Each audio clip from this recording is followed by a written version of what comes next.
தூத்துக்குடி கோவல்பட்டி அருகே தனியார் பள்ளி வாகனம் இருசக்கர வாகனத்தில் மோதிய விபத்தில் தந்தை சம்பவ இடத்திலேயே பலியான நிலையில் மகள் படுகாயங்களோடு மருத்துவமனையில் அனுமதிக்கப்பட்டுள்ள சம்பவம் சோகத்தை ஏற்படுத்தியுள்ளது. கூடுதல் விவரங்களை செய்தியாளர் ஆண்டனியிடம் கேட்கலாம். ஆண்டனி, என்ன நடந்தது? இந்த விபத்து தொடர்பான முழு விவரங்களையும் பதிவு பண்ணுங்க. வணக்கம். அதாவது தூத்துக்குடி மாவட்டம் கழுகுமலையிலிருந்து கோவில்பட்டி நோக்கி வந்த தனியார் பள்ளி வாகனம் முன்னால் சென்று கொண்டிருந்த இருசக்கர வாகனம் மீது மோதி விபத்துக்குள்ளானது. இதுல இருசக்கர வாகனத்தை ஓட்டி வந்த சிவகாசியை சார்ந்த ஐயம்மாள் வாகனத்திலிருந்து தூக்கி வீசப்பட்டார். மேலும் பின்னால் அமர்ந்திருந்த அவரது தந்தை உத்திரபாண்டியன் பள்ளத்தில் வீசப்பட்டு சம்பவ இடத்திலேயே பலியானார். உடனடியாக நாலாட்டின்புத்தூர் காவல் நிலைய போலீசாருக்கு தகவல் தெரிவிக்கப்பட்டது. சம்பவ இடத்திற்கு வந்த காவல்துறையினர் உத்திரப்பன் உடலை கைப்பற்றி கோவில்பட்டி அரசு தலைமை மருத்துவமனைக்கு அனுப்பி வைத்தனர்.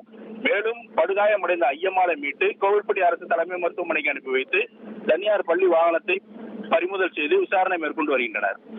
விவரங்களுக்கு நன்றி ஆண்டனி.